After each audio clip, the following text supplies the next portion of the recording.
Hello and welcome to astro Tak. मैं हूं आपके साथ भावना शर्मा। बात करूंगी आपसे आज आपके नंबर्स के बारे में। जी हाँ, न्यूमरोलॉजी क्या कहती है, क्या सिग्निफिकेंस है नंबर्स का हमारे जीवन में, ये हम जानेंगे। लेकिन कई लोग ऐसे होते हैं जो ये सोचते हैं कि नंबर ही तो है, सिर्फ डेट ऑफ बर्थ ही तो है, किस तरह से हमारी लाइफ को ये इफेक्ट कर सकती है। तो आपको बता दूं कि आप कई बार उन नंबर्स का, यानी कि जिस डेट पर आप पैदा हुए हैं, जो आपकी बर्थ डेट है, उसे बहुत ऑफ्टनली, बहुत फ्रीक्वेंटली आप अपनी पासवर्ड्स में, आप अपने अकाउंट नंबर में, कई बार लोग मोबाइल नंबर उन नंबर का जो टोटल आता है उसमें सेट कर लेते हैं। तो आप देखेंगे कि कई बार हम बहुत फ्रीक्वेंटली, चाहे इंटेंशनली चाहे अनइंटेंशनली, हम इन नंबर्स को इस्तेमाल करते हैं।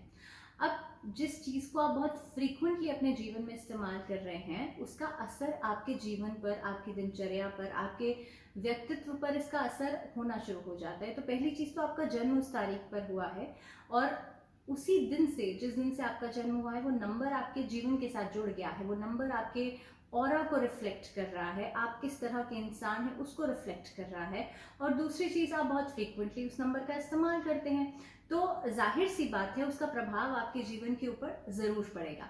अब बात हम करेंगे आज नंबर 4 वाले लोगों के बारे में, क्योंकि उससे पहले 3 नंबर्स के बारे में मैं पहले भी बात कर चुकी हूँ। नंबर 4 यानी कि इसे यूरेनस का नंबर आप कह सकते हैं, इसे राहु का नंबर आप कह सकते हैं, इसे कहीं ना कहीं पे आप देखेंगे कि हर्षल का नंबर कहा जाता है। और राहु को लोग नाम से ही शायद डर जाते हैं। कुछ प्लैनेट्स ऐसे हैं जिनके नाम से ही लोग समझते हैं राहु है तो पता नहीं क्या है।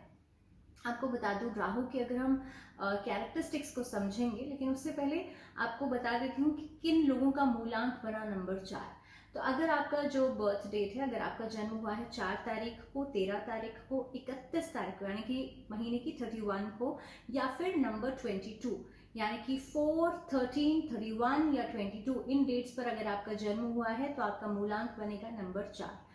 अब 4 नंबर वाले जो लोग होते हैं, ऐसे लोग खासतौर पे जो राहु होता है उसकी कैरेक्टरिस्टिक्स इनके अंदर काफी ज्यादा होती हैं। राहु जो प्लैनेट है, इसे अगर हम समझेंगे तो राहु मीन्स क्लाउडीनेस।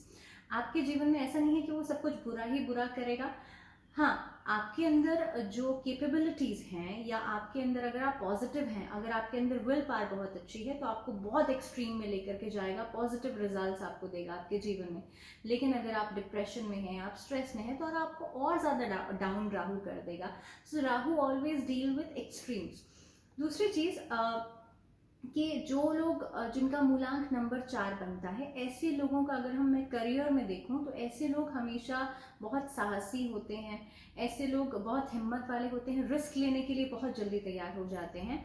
और दूसरी बात कि ऐसे लोगों के जो करियर ऑप्शंस होते हैं, आप साइंटिस्ट, सोशल एक्टिविस्ट, आप खासतौर पे हम बात करें कि जो लॉ फर्म्स होती हैं उसमें ऐसे लोग जा सकते हैं।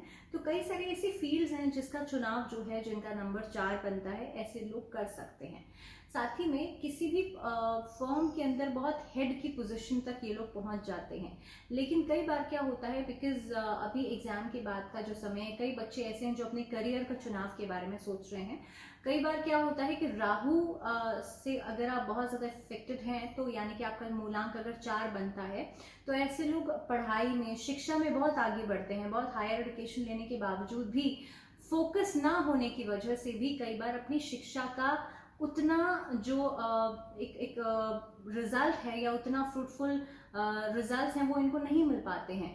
तो कहीं ना कहीं पे शिक्षा के क्षेत्र में आगे बढ़ना इनके लिए आसान तो होता है, क्योंकि because of skills, because of इनकी जो लर्निंग एबिलिटीज होती हैं उसकी वजह से। लेकिन जो अपना फोकस ना बनाने की जो एक कमी है, इसकी वजह से कई बार ये डाइवर्ट या डिस्ट्रैक्ट हो जाते हैं। अब जो जिनका मूलांक नंबर 4 बनता है, ऐसे लोग जैसे मैंने कहा, सोशल एक्टिविस्ट हो सकते हैं, आप पॉलिटिकल क्षेत्र में भी बहुत अच्छा कर सकते हैं, आप साइंटिस्ट की लाइन में, यानी कि रिसर्च लाइन में आप बहुत अच्छा कर सकते हैं, साइंटिस्ट बन सकते हैं। लेकिन आपके लिए इम्पोर्टेंट ये होता है हमेशा कि अपने फोकस को हमेशा आपको मजबूत रखना चाहिए। बिकॉज ऑफ आपके लिए राहु से बहुत ज्यादा इफेक्टेड होते हैं आप लोग, तो इसीलिए फोकस को हमेशा मजबूत रखना चाहिए, विल पावर को अपने हमेशा मजबूत रखना चाहिए। एंड तीसरी चीज, अगर हम बात करें कार्य क्षेत्र की, कि किस लाइन में आगे आपका काम करना कहीं ना कहीं पे आपको सफलता दिलाता है। तो आपको बता दूं कि खासतौर पे ऐसे लोग व्यापारी बन सकते हैं, ऐसे लोग ट्रांसपोर्टर बन सकते हैं, इंपोर्ट एक्सपोर्ट का कोई काम कर सकते हैं। इसके अलावा लॉ फर्म में, जैसे मैंने कहा, आप लोग जा सकते हैं, पॉलिटिकल क्षेत्र में जा सकते हैं। तो ये कुछ फील्ड्स हैं जिसका चुनाव आप लोग कर सकते हैं। लेकिन again and again I would say कि because of confusion, because of distractions, जिनका मूलांक नंबर 4 बनता है, उनको हमेशा फोकस्ड रह करके काम करना चाहिए। आपको कोशिश करनी चाहिए हमेशा आप लोग अपने जो भी आपका एम है उस पर आप टारगेट जरूर करें। इधर उधर चीज़ों को सोचेंगे तो कहीं ना कहीं पे आपको एक अपना करियर पाथ जो है वो नहीं मिल पाएगा। तो चलिए, इसी के साथ आज के लिए फिलहाल इतना ही। एक नए नंबर के साथ अगली बार फिर आपके सामने हाजिर होंगी, लेकिन तब तक के लिए मुझे दीजिए इजाजत और आप लोग जुड़े रहिए एस्ट्रो तक के साथ। नमस्कार।